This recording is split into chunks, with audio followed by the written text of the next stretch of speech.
তোমরা দেখিয়ে দিয়েছো কিভাবে জালিমকে শায়েস্তা করতে হয়। আল্লাহু আকবার। চোখের ইশারায় কি তাদের কানেক্টিভিটি, কি তাদের বোঝাপড়া।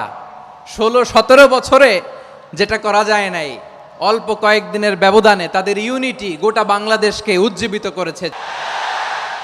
এই উচ্ছ্বাস, এই ইউনিটি, এই সম্প্রীতি আমাদেরকে বজায় রাখতে হবে।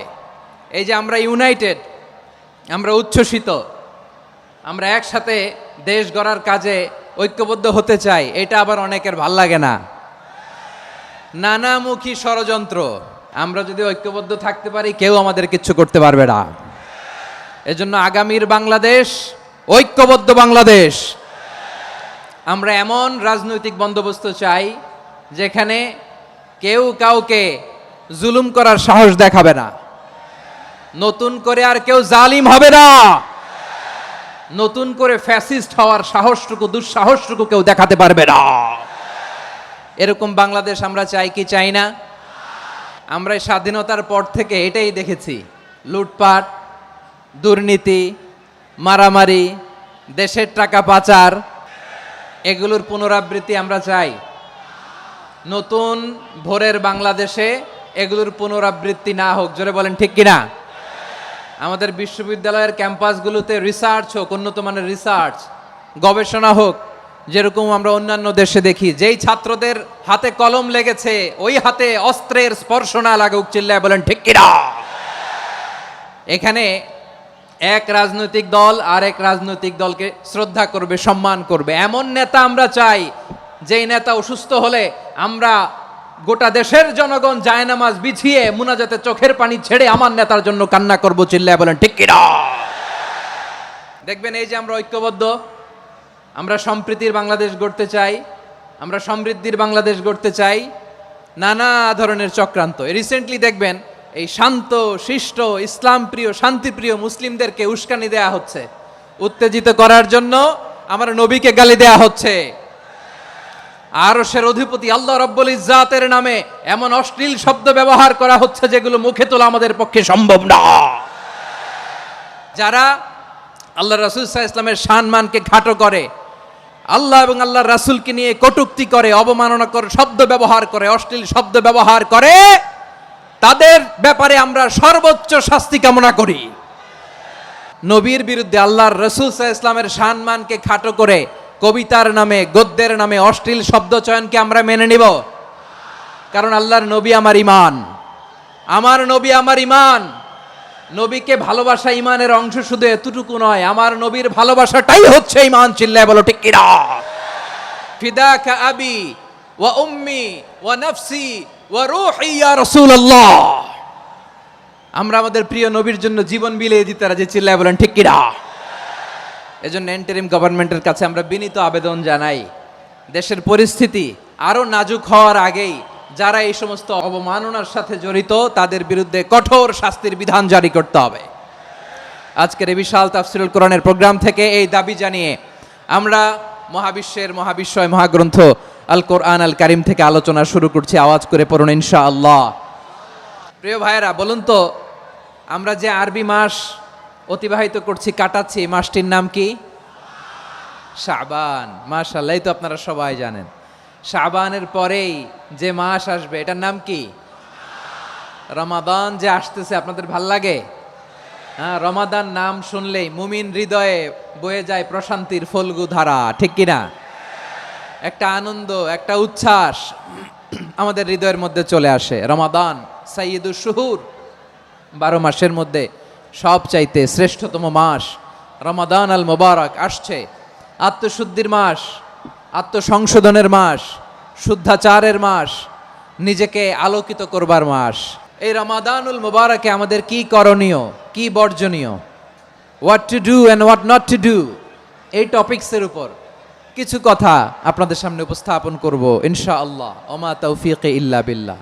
আল্লাহ তাআলা ইরশাদ করছেন, شهر رمضان الذي أنزل فيه القرآن هدى للناس وبينات من الهدى والفرقان আল্লাহ বলেন রমাদান এমন একটা মাস যে মাসে কোরআন নাজিল করা হয়েছে, আর এই কোরআন হচ্ছে বিশ্ব মানবের জন্য পথ নির্দেশিকা, হেদায়েতের সুস্পষ্ট বর্ণনা এবং সত্য মিথ্যা পৃথক করার আসমানি মানদণ্ড রূপে জামিনে আমাদের জন্য কোরআন নাজিল করেছে কে?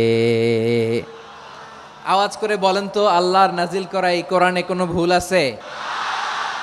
সন্দেহ আছে? সংশয় আছে? বিয়ন্ডলেস, বাউন্ডলেস, বটমলেস এমন কিতাব যেটা পড়ে গবেষণা করে এর তথ্য উপাত্ত ইনফরমেশন লেসন নিয়ে শেষ করা যায় না। সুবহানাল্লাহ। আল্লাহ বলেন এই কোরআনকে আমি রমাদানে নাজিল করেছি, যেটা বিশ্ব মানবের জন্য পথ নির্দেশিকা। এতে আছে হেদায়েতের সুস্পষ্ট বর্ণনা আর সত্য মিথ্যা পার্থক্য করার মানদণ্ড, কোনটা সত্য কোনটা মিথ্যা এটা কোরআন দিয়ে ডিফারেন্সিয়েট করা যায়। কোরআন হচ্ছে ফুরকান, to differentiate between right and wrong. কোনটা সত্য কোনটা মিথ্যা, কোনটা ভুল কোনটা নির্ভুল, এটা কোরআন দিয়ে যাচাই করা যায়। চিল্লায় বলেন ঠিক কিনা? এজন্য এই কোরআন দিয়ে আমাদের জীবন সাজাতে হবে। কোরআন দিয়ে জীবন না সাজালে জীবন আলোকিত হয় না। কোরআন দিয়ে পরিবার না সাজালে পরিবার আলোকিত হয় না। কোরআন দিয়ে সমাজ না সাজালে সমাজটা শান্তিময় হয় না। শুধু দুর্নীতি দমন কমিশন দিয়ে দুর্নীতি বন্ধ করা যায় না। কোরআনের আইন বাস্তবায়ন করা ছাড়া এই সমাজ থেকে দুর্নীতি বন্ধ করা যাবে না। চিল্লায় বলো ঠিক কিনা? আমার প্রিয় ভাইরা, এই কোরআন নাজিল হয়েছে রমাদান আল মুবারক, এই বরকতময় মাসে। তাই আমাদের উচিত আসন্ন যে রমাদান আল মুবারক, এই রমাদানে কোরআনের সাথে নিজেদের সম্পর্ককে বাড়ানো। আপনি কি জানেন কোরআন নিয়ে কোন ফেরেশতা পৃথিবীতে এসেছিল? জানেন? ফেরেশতার নাম কি বলেন তো? জিবরিল আলাইহিস সালাম। সাইয়েদনা জিবরিল কোরআন নিয়ে এসেছেন, ফলে উনি হয়েছেন শ্রেষ্ঠ ফেরেশতা। বিশ্ব নবীর উপর কোরআন নাজিল হয়েছে, তাই তিনি হয়েছেন শ্রেষ্ঠ নবী। রমাদানে কোরআন নাজিল হয়েছে, তাই রমাদান হয়েছে শ্রেষ্ঠ মাস। কদরের রাতে কোরআন নাজিল হয়েছে, তাই কদর হয়েছে শ্রেষ্ঠ রাত। আমরাও যদি কোরআনের সাথে সম্পর্ক বাড়াই, আমাদের মর্যাদাও এরকম, আমাদেরকেও শ্রেষ্ঠ মানুষ বানায় দিবে কে? এজন্য কোরআনের সাথে সম্পর্ক বাড়াইতে রাজি আছেন তো? যারাই কোরআনের সাথে সম্পর্ক বাড়ায় এদের মর্যাদা বাড়ায় দেয় কে? শাবান মাস আসলে, রজব মাস আসলে সাহাবারা কি করতেন আসুন আমরা দেখি কিভাবে তারা রমাদানকে ওয়েলকাম জানাতেন।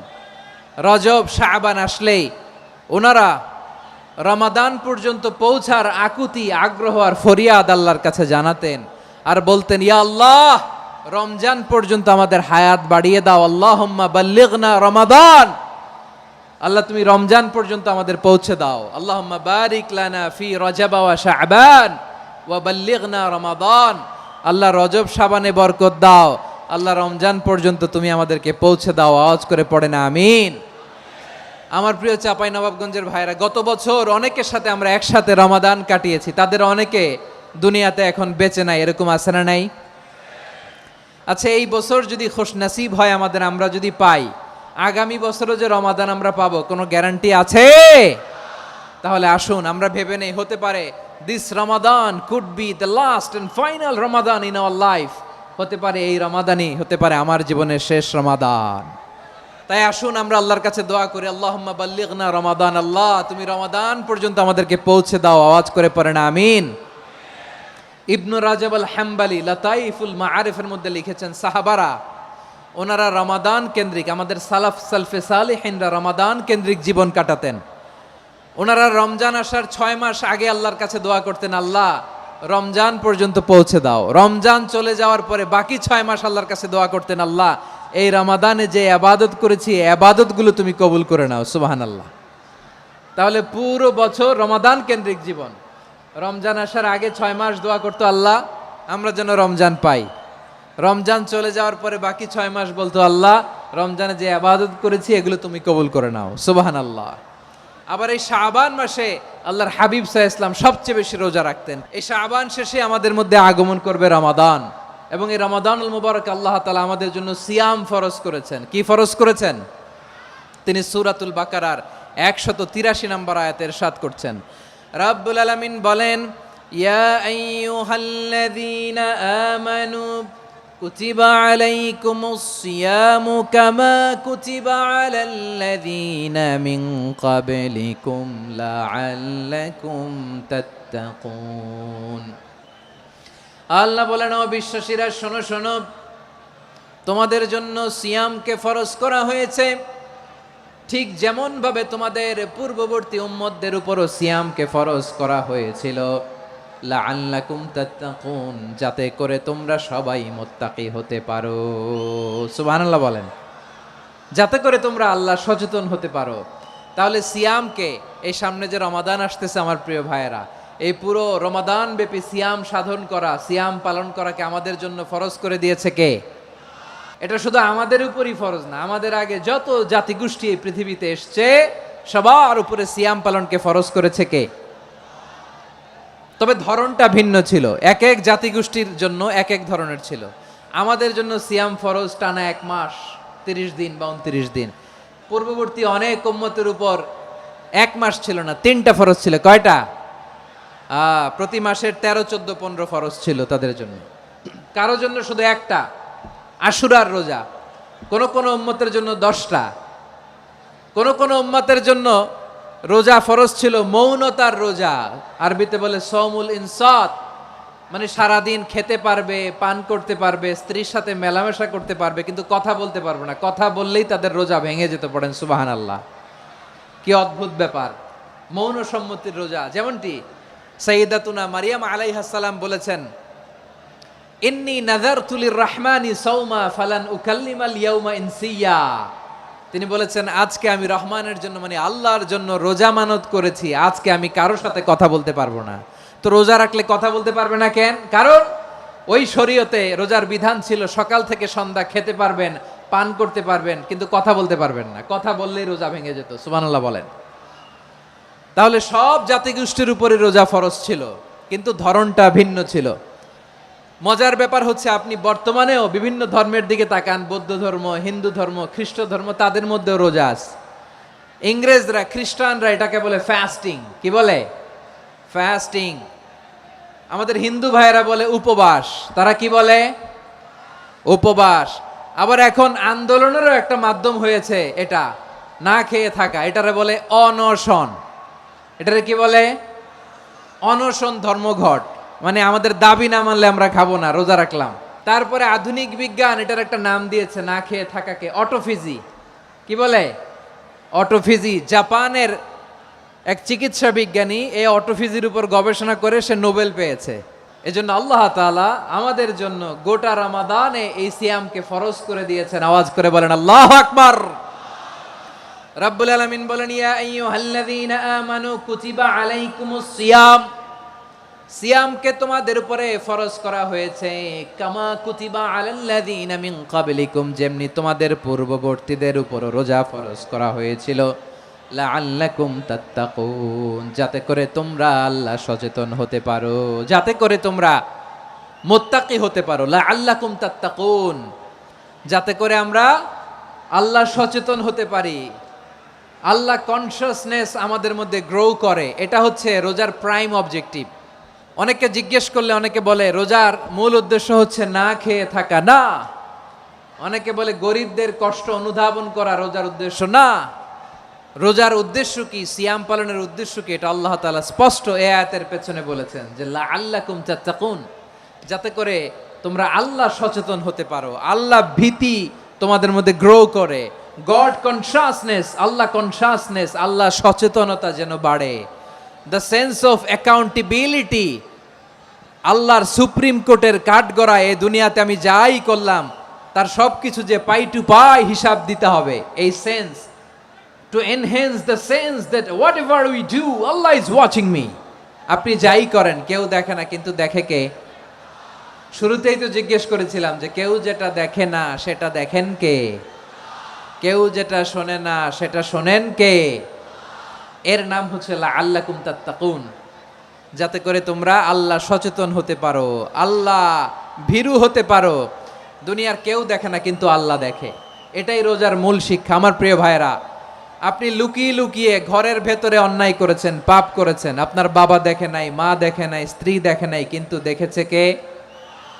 আল্লাহর চোখ ফাঁকি দেয়া যায়? আচ্ছা বুঝে থাকলে বলেন তো, সিসি ক্যামেরার চোখ ফাঁকি দেয়া যায় কি যায় না? পুলিশের চোখ, র্যাবের চোখ, বিমানবন্দরে কাস্টমস অফিসারের চোখ, কিন্তু আমার আল্লাহর চোখ, এই সেন্সটা নিয়ে আসা নিজের মধ্যে, আমি what ever I do Allah is watching me, যাই করি আল্লাহ দেখে। লাআল্লাকুম তাত্তাকুন। রমাদানের রোজা, ইফতারি, সিয়াম, ইবাদত সব কিছুর মধ্য দিয়ে আপনাকে খেয়াল করতে হবে যে লাআল্লাকুম তাত্তাকুন এই স্ট্যান্ডার্ড এটা অ্যাচিভ হচ্ছে কিনা আমাদের, যাতে করে তোমরা মুত্তাকি হতে পারো, আল্লাহ ভীরু হতে পারো। তাকওয়া, এটা হচ্ছে the essence of Islam. What is তাকওয়া? তাকওয়া মানে কি? তাকওয়ার সংজ্ঞা অনেকে অনেকভাবে দিয়েছেন। আমি সরাসরি সাহাবাদের কাছ থেকে একটা সংজ্ঞা আপনাদের শোনাচ্ছি। ওমরে ফারুক রাদিয়াল্লাহু তাআলা আনহু উবাই ইবনে কাব রাদিয়াল্লাহু তাআলা আনহুকে জিজ্ঞেস করেছিলেন, ইয়া উবাই মা হুয়া তাকওয়া, হে উবাই তাকওয়া কি? তাকওয়া কাকে বলে? উবাই ইবনে কাব তিনি প্রশ্নের উত্তর না দিয়ে উনিও আবার প্রশ্ন ছুড়লেন। তিনি বললেন, ইয়া আমির আল মুমিনিন, আমা সালাকতা তরিকান যা শাউক, আপনি কি কাঁটাযুক্ত রাস্তা দিয়ে মরুভূমিতে কখনো হেঁটেছেন? যে রাস্তার চারদিকে ক্যাকটাস, গুলমলতার কাঁটা, হেঁটেছেন? ওমরে ফারুক বললেন, নাম হেঁটেছি। বালা, হেঁটেছি। কাইফা আমিলতা, কিভাবে হেঁটেছেন? ওমরে ফারুক বললেন, শাম্মারতু ওয়াজতাহাত্তু, আমি আমার জামা, জুব্বা আর চাদর আটোসাটো করে গায়ের সাথে এমন ভাবে মিলিয়ে রেখেছি, এমন সাবধানে হেঁটেছি যাতে করে মরুভূমির ক্যাকটাসের গুলমলতার কাঁটা আমার গায়ে বিঁধে না যায়। উবাই ইবনে কাব বললেন, ফাযালিকা হুয়া তাকওয়া, আরে তাহলে আপনি তো ঠিকই জানেন তাকওয়া মানে কি, এটাই তো তাকওয়া। ওই রাস্তা দিয়ে যেভাবে হেঁটেছেন পুরো দুনিয়ার জিন্দেগিটা এইভাবে সাবধানে চলার নামই হচ্ছে তাকওয়া। চিল্লায় বলো ঠিক কিনা? এই দুনিয়াতে পাপ পঙ্কিলতা থাকবে, শয়তানির হাতছানি থাকবে, অপরাধ প্রবণতা থাকবে, নফসের খায়েশ থাকবে, অন্যায়ের হাতছানি থাকবে, সব কিছুকে দোলে মুচড়ে পেছনে ফেলে সাবধান হয়ে এই দুনিয়ার সিরাতুল মুস্তাকিমের পথে চলতে হবে। যেই রাস্তা শুরু হয়েছে দুনিয়াতে, শেষ হয়ে গিয়েছে আল্লাহর জান্নাতের ভেতরে। চিল্লায় বলেন ঠিক কিনা? আমার প্রিয় চাঁপাইনবাবগঞ্জের ভাইয়েরা, এটার নামই তাকওয়া। উবাই ইবনে কাব বললেন, ও আমিরুল মুমিনিন, ওই কাঁটাযুক্ত গুলমলতার রাস্তার মধ্যে ঠিক যেমনি সাবধান হয়ে আপনি হেঁটেছেন, এই দুনিয়ার বুকে ওই সাবধান হয়ে চলার নাম হলো তাকওয়া। সুবহানাল্লাহ। তাকওয়ার শুধু দুইটা নমুনা আপনাদের সামনে পেশ করব, আপনাদের ক্লিয়ার হয়ে যাবে। একটা নমুনা তো দিলাম, আরেকটা নমুনা, সেটাও ওমরে ফারুক রাদিয়াল্লাহু তাআলা আনহুর জীবনী থেকে। উনি ছিলেন ন্যায়পরায়ণ শাসক। রাত্রিবেলা প্রজাদের কি হাল হাকিকত, কি অবস্থা, ঘুরে ঘুরে প্যাট্রোলিং করতেন পুলিশের মতো। সারা রাত তিনি ঘুরেছেন কার কি অবস্থা দেখে, শেষ রাতে তিনি ফিরে আসতেছেন। তিনি থাকতেন, সেই বুখারীতে এসেছে, কানা ইয়াসকুনু ফি আওয়ালিল মদিনা, মদিনার উঁচু এলাকায় থাকতেন। তো ফিরে আসার সময় উনি একটা প্রাচীর বেষ্টিত ঘরের পাশে দুইজন নারীর কথোপকথন শুনতে পেলেন। একজন বৃদ্ধা, একজন যুবতী। উনি কান লাগিয়ে শুনতে পাচ্ছেন। বৃদ্ধা মা, ওমরে ফারুক কাউকে দেখতে পাচ্ছেন না, শুনতে পাচ্ছেন। বৃদ্ধা মা তার যুবতী মেয়েকে বলে, এই তাড়াতাড়ি ওটের দুধ দহন করে ওটের দুধের সাথে পানি মিশাও, তাইলে কালকে বাজারে মদিনায় বেশি দামে বিক্রি করা যাবে, লাভ হবে অনেক। বৃদ্ধা মহিলা এটা বললেন। যুবতী মেয়ে উত্তরে বলে, মা আপনি জানেন না আমিরুল মুমিনিন খলিফাতুল মুসলিমিন ওমরে ফারুক দুধে পানি মিশানোকে দণ্ডনীয় অপরাধ বলে ঘোষণা দিয়েছে, জানেন না? এবার বৃদ্ধা মহিলা বলে, আরে পাগলি, এই ভোর রাতে আমিরুল মুমিনিন ওমরে ফারুক আসবে কোত্থেকে? উনি আসবে কোত্থেকে? ওনার পাইক পেয়াদা সিকিউরিটি আসবে কোত্থেকে? কেউ দেখবে না। আরে কেউ দেখবে না, তাড়াতাড়ি দুধের সাথে পানি মেশাও। এই কথা যখন মা বলেছে, যুবতী মেয়েটা চমৎকার একটা উত্তর দিয়েছে। তিনি বলেছিলেন, ইয়া উম্মি, ও আমার মা, লাউলা রাআ উমর লা রাআ রব্বু উমর, ও আমার প্রিয়তমা মা, আপনি ঠিকই বলেছেন, গভীর রাতে ওটের দুধে পানি মিশালে ওমর দেখবে না, কিন্তু মা খেয়াল রাখবেন, ওমর যদি নাও দেখে, ওমরের রব কিন্তু দেখে। চিল্লায় বলেন ঠিক কিনা? দিস ইজ কল্ড তাকওয়া। এজন্য রব্বুল আলামিন বলেন, লা তুদরিকুহুল আবসার ওয়া হুয়া ইউদরিকুল আবসার ওয়া হুয়াল লাতীফুল খাবীর। তিনি এমন সত্তা, দুনিয়ার কোনো চোখ তাকে দেখে না, কিন্তু দুনিয়ার সবগুলো চোখকে, সব মানুষের অ্যাক্টিভিটিসকে আরশের উপর থেকে সব কিছু মুহূর্তে মুহূর্তে দেখতে পান কে? তাহলে তাকওয়া কারে বলে বুঝতে পারছেন? হ্যাঁ, দুনিয়াতে সাবধানে চলার নাম তাকওয়া। কেউ দেখে না, কিন্তু আল্লাহ দেখে। এই সেন্স, এই জবাবদিহিতার ভয়, দ্য সেন্স অফ অ্যাকাউন্টেবিলিটি, এই সেন্স নিজের মধ্যে গ্রো করার নাম হচ্ছে তাকওয়া। আর এই সিয়াম পালন করার প্রাইম অবজেক্টিভ অফ সিয়াম হচ্ছে লাআল্লাকুম তাত্তাকুন। আওয়াজ করে বলেন, লাআল্লাকুম তাত্তাকুন। আমার প্রিয় ভাইয়েরা, এই আসন্ন রমাদান এটা এমন এক বরকতের মাস, যে মাসে আমরা নিজেদের নাফসের উপর নিয়ন্ত্রণ প্রতিষ্ঠা করি। সারা বছর নাফস আমাদেরকে নিয়ন্ত্রণ করে, আর রমাদানে আমরা নাফসকে নিয়ন্ত্রণ করি। কথা বুঝতেছেন? সারা বছর নাফস আমাদেরকে নিয়ন্ত্রণ করে। এই যে এখন আমার খেতে মনে চাইলে যে খেজুর রাখা, আমি খেজুর খেতে পারবো, নাটস আছে, বাদাম খাইতে পারি। খাইতে মন চাইলে পানি, আমার রুহুটা চায়, আমার নাফসটা খেতে চায়, আমি খেতে পারি, পান করতে পারি। বিবাহিতরা দিনের বেলায় স্ত্রীর সাথে মেলামেশা করতে চাইলে করতে পারে, কিন্তু রমাদানে দিনের বেলায় খেতে মনে চায়, কিন্তু আমরা খাই। আমার প্রবৃত্তি খেতে চায়, কিন্তু প্রবৃত্তির কথা আমরা শুনি। তৃষ্ণায় গলা ফেটে যায়, গলার ছাতি ফেটে যায়, কিন্তু এক ঢোক পানিকে আমরা গিলি। বিবাহিতরা দিনের বেলা স্ত্রীর সাথে কি মেলামেশায় যায়? না। তার মানে সারা বছর নফস আমাদেরকে নিয়ন্ত্রণ করে, আর রমাদানে এই নফসের উপর আমরা নিয়ন্ত্রণ প্রতিষ্ঠা করি। নফসের লাগাম আমরা রমাদানে টেনে ধরে, চিল্লায় বলেন ঠিক কি না? এজন্য আমার প্রিয় ভাইয়েরা, নফসের উপর নিয়ন্ত্রণ নিতে চাইলে রমাদানের রোজার কোনো বিকল্প নাই। এটা এমন মাস, যে মাসের ফজিলতেরও কোনো শেষ নাই। এই মাসকে বলা হয় দ্য মান্থ অফ হোপ। এটা আশা জাগানিয়া মাস। রমজানের কথা শুনলেই আশা জাগে না হৃদয়ে? হ্যাঁ, ইদা জা রমাদান ফুতিহাত আবওয়াবুস সামা ওয়া গুল্লিকাত আবওয়াবু জাহান্নাম ওয়া সুফিদাতিশ শায়াতিন। রমাদান আসলে আকাশের দরজাগুলো খুলে দেওয়া হয়, মানে জান্নাতের। জাহান্নামের দরজাগুলোকে লক করে দেওয়া হয়, শয়তানকে চেইন আপ করা হয়। ইবাদত করলে শুধু করতেই মনে চায়। চিল্লায় বলেন না সুবহানাল্লাহ। রমজানে ইবাদতে যেই মজা পাওয়া যায়, সারা বছর অন্য কোনো মাসে এই মজা আপনি পান? আমার চাঁপাইনবাবগঞ্জের ভাইরা আওয়াজ করে বলেন না, রমজানে ইবাদতে যেই মজা অন্য মাসে এটা পান? কারণ রমজানে ইবাদত করলে সওয়াবও বেশি, ইবাদতের একটা পরিবেশ থাকে, ঠিক কিনা বলেন? অন্য মাসে ইবাদত করলে এর সওয়াব পাওয়া যায় গাণিতিক হারে, রমজানে ইবাদত করলে সওয়াব বাড়তে থাকে জ্যামিতিক হারে। সুবহানাল্লাহ কইবেন না? অন্য মাসে সওয়াব বাড়ে গাণিতিক হারে, রমাদানে ইবাদত করলে সওয়াব বাড়ে কিভাবে? জ্যামিতিক হারে বাড়ে। দেখেন, রমাদানে একটা নফল করলে ফরজের সমান সওয়াব, একটা ফরজ করলে 70 থেকে 700 গুণ সওয়াব, রমজানে ওমরা করলে হজের সমান সওয়াব। দ্য মান্থ অফ হোপ, আশা জাগানিয়া মাস। এই মাস আমাদেরকে হোপফুল করে, আশাবাদী করে। রমাদান যেমনি দ্য মান্থ অফ হোপ, আশা জাগানিয়া মাস, এট দ্য সেম টাইম এই রমাদান হচ্ছে মান্থ অফ ওয়ার্নিং, একটা ওয়ার্নিং এর মাস। নবী যেমনি আশা জাগাইছে, আবার ওয়ার্নিং দিয়েও গেছে, খবরদার। ওয়ার্নিংটা কেমন? আল্লাহর হাবিব সাল্লাল্লাহু আলাইহি ওয়াসাল্লাম মসজিদে নববীর ভেতরে, হঠাৎ তিনি মসজিদে নববীর মিম্বারে পা রেখে বললেন আমিন। দ্বিতীয় ধাপে পা রেখে বললেন আমিন, তৃতীয় ধাপে পা রেখে বললেন আমিন। সাহাবারা অবাক হয়ে বললেন, ইয়া রাসূলুল্লাহ, ইয়া হাবিবাল্লাহ, 3 বার শুধু আমিন আমিন পড়লেন, কেন পড়লেন আমরা কিছু জানি না, আমাদেরকে জানিয়ে দেন কেন আপনি 3 বার আমিন বললেন। রাহমাতাল লিল আলামিন আল্লাহর হাবিব বললেন, ও আমার প্রাণের সাহাবীরা, আমি যখন মসজিদে নববীর মিম্বারের প্রথম ধাপে পা রেখেছি, সাইয়েদনা জিবরিল এসে আমাকে বলেছে, ও নবী, আপনার নাম শুনে যে ব্যক্তি আপনার উপর দুরূদ পড়ে না তার ধ্বংস। আপনি বলেন আমিন। আমি বলেছি আমিন। দ্বিতীয় ধাপে পা রাখার পর সাইয়েদনা জিবরিল বললেন, ইয়া রাসূলুল্লাহ, মাতা পিতাকে বার্ধক্য অবস্থায় পেয়ে তাদের সেবা করে, তাদের সাথে সদাচরণ করে যে সন্তান জান্নাত কামাতে পারলো না, তার জন্য ধ্বংস। আপনি বলেন আমিন। আমি বলেছি আমিন।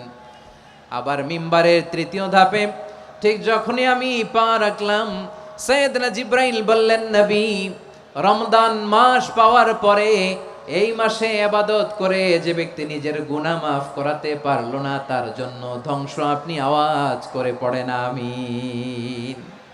কত বড় ধমক, কত বড় ওয়ার্নিং দেখছেন! যে রমাদান পেয়েছে, কিন্তু রমাদানের ইবাদত করার মধ্য দিয়ে সে নিজেকে জাহান্নাম থেকে মুক্ত বানাতে পারলো না, তার উপর আল্লাহ লানত, তার জন্য ধ্বংস। সাইয়েদনা জিবরাইল বলেছেন আমিন, স্বয়ং বিশ্বনবীও বলেছেন আমিন। আওয়াজ করে পড়েন নাউযু বিল্লাহ। তাহলে রমজান আসবে আর আমরা নিজেদেরকে জাহান্নামীদের লিস্ট থেকে নাম কাটিয়ে জান্নাতীদের লিস্টে উঠাতে পারবো না, এর চেয়ে বড় হতভাগা কি আর কেউ থাকতে পারে? তাহলে রমাদানের এই রহমত, বরকত, মাগফিরাত, ফজিলত আমাদের কামাই করার দরকার আছে না নাই? আমার প্রিয় ভাইয়েরা, আপনি পৃথিবীতে যত ইবাদত করেন সব ইবাদতের সওয়াব নির্ধারিত, এটা পাবেন বা ওইটা পাবেন, এই সওয়াব জান্নাতে, এই বাড়ি ওই বাড়ি। শুধু সিয়ামের সওয়াবটা অনির্ধারিত। কুল্লু আমালি ইবনে আদম ইউদাফ আল হাসানাতু আশরু আমসালিহা ইলা 700 দিফিন ইল্লা সাওম। সব নেক আমলের সওয়াব বাড়তে বাড়তে 700 গুণ, কিন্তু রোজা ছাড়া। রোজার সওয়াব কি হবে? বান্দা খালি রোজা রাখে, ফেরেশতারা কিছু লিখতে পারে না আমল নামায়, কারণ আল্লাহ বলে এটা কিছু লিখিস না, কারণ as-সাওমুলি, এই রোজা রাখছে আমার জন্য, ওয়া আনা আজজি বিহি, এই রোজার সওয়াব, প্রতিদান, অ্যাওয়ার্ড এটা কিয়ামতের দিন আমি আল্লাহ নিজ হাতে দেব, নিজ হাতে দেব। আরেক বর্ণনায় এসেছে ওয়া আনা উজজাবি, আমি আল্লাহ নিজেই হয়ে যাব রোজার প্রতিদান। সুবহানাল্লাহ পড়েন। আবার আল্লাহর হাবিব বলেন ইন্না ফিল জান্নাতি সামানিয়াতু আবওয়াব, জান্নাতের দরজা মোট 8টা। ফিহা বাবুন ইউসাম্মা আর-রায়্যান, 8টা দরজার মধ্যে স্পেশাল একটা দরজা আছে, ওই দরজাটার নাম হলো আর-রায়্যান। রায়্যান দরজা, লা ইয়াদখুলুহু ইল্লা সাইমুন, রোজাদাররা ছাড়া কেউ ওই রায়্যান দরজা দিয়ে জান্নাতে ঢুকতে পারবে না। শুধু রোজাদারদের জন্য ওই দরজাটা খোলা থাকবে। দরজাটার নাম আর রায়্যান। শব্দটা কেমন লাগে? ভালো লাগে। অনাগত সন্তান যদি কারো আসে, ছেলে সন্তান, নাম রেখে দিয়েন আর রায়্যান। কি নাম? লা ইয়াদখুলুহু ইল্লা সাইমুন, রোজাদাররা ছাড়া কেউ ঢুকতে পারবে না। মান দাখালাহু লাম ইয়াজমা আবাদা, একবার যে এই গেট দিয়ে ঢুকবে, he will never be thirsty again, তার গলা থেকে চিরকালের জন্য আল্লাহ তৃষ্ণা মিটায়া দিবে। আমরা ওই রায়্যান দরজা দিয়ে সেদিন জান্নাতে ঢুকতে চাই কি চাই না? আমার প্রিয় ভাইরা, প্রতি রাতে রমাদানে আল্লাহর ফেরেশতারা আহ্বান জানায়, ইয়া বাগিয়াল খাইরি আকবিল, ইয়া বাগিয়াশ শাররি আকসির, হে কল্যাণের পথের যাত্রী, আকবিল প্রসিড, আরো ইবাদত করো, আগাও আগাও, আরো জান্নাতের নাজ নেয়ামত কামাও। হে অকল্যাণের পথের যাত্রী, আকসির, স্টপ স্টপ, অনেক হয়েছে। আন্না, এ রমাদান এটা পাপের মাস নয়, এটা ইবাদত করে জান্নাত কামানোর মাস। চিল্লায় বলো ঠিক কি না? ওয়ালিল্লাহি উতাকাউ মিনান নার ওয়া যালিকা কুল্লা লাইলা, রমাদানের প্রতি রাতে আল্লাহ তাআলা এরকম লাখো বনি আদমকে মাফ করে দেওয়ার ঘোষণা দেয়, নাজাতের ঘোষণা দেয়। আমরা আল্লাহর পক্ষ থেকে মাফ, নাজাত চাই কি চাই না? আর কিছু যে চাই না আমি, চাই গো নাজাত, আল্লাহ তোমার কাছে আমার এই মুনাজাত। আর কিছু যে চাই না আমি, চাই গো নাজাত, আল্লাহ তোমার কাছে আমার এই মুনাজাত, আল্লাহ তোমার কাছে আমার এই মুনাজাত। পড়েন আমিন। তাহলে রমাদানকে আমরা বুদ্ধিমানের মতো কাজে লাগাতে চাই কি চাই না? বুদ্ধিমানের মতো কাজে লাগাইতে হবে। মুমিনরা স্মার্ট হয়। এই রমাদানে আমাদের কি করণীয়, কি বর্জনীয়? সংক্ষেপে 7টা করণীয় 7 মিনিটে, 7টা বর্জনীয় 7 মিনিটে বলে আমরা বিদায় নিব ইনশাআল্লাহ। বলেন, আসন্ন রমাদানে আমাদের 7টি করণীয়। 1 নাম্বার করণীয়, এই রমাদানকে আপনি কোরআনময় করে তুলুন। কোরআনময় করে তুলুন 2025-এর রমাদান। এই হচ্ছে আজকের প্রোগ্রামের স্লোগান। কোরআনময় করতে রাজি আছেন? কোরআন তেলাওয়াত করতে রাজি আছেন? আমার প্রিয় ভাইরা, ধীরস্থির ভাবে কোরআন তেলাওয়াত করুন, তাড়াহুড়ো করে নয়। আনাস রাদিয়াল্লাহু তাআলা আনহু বলতেন, রুব্বা কারি লিল কোরআন ওয়াল কোরআনু ইয়ালআনহু, কোরআনের অনেক কারি আছে যারা কোরআন পড়ে কিন্তু সওয়াব পায় না, বরং আল্লাহর কোরআন তার বিরুদ্ধে আল্লাহর দরবারে নালিশ করে, আল্লাহ লানত করতে থাকে। আমরা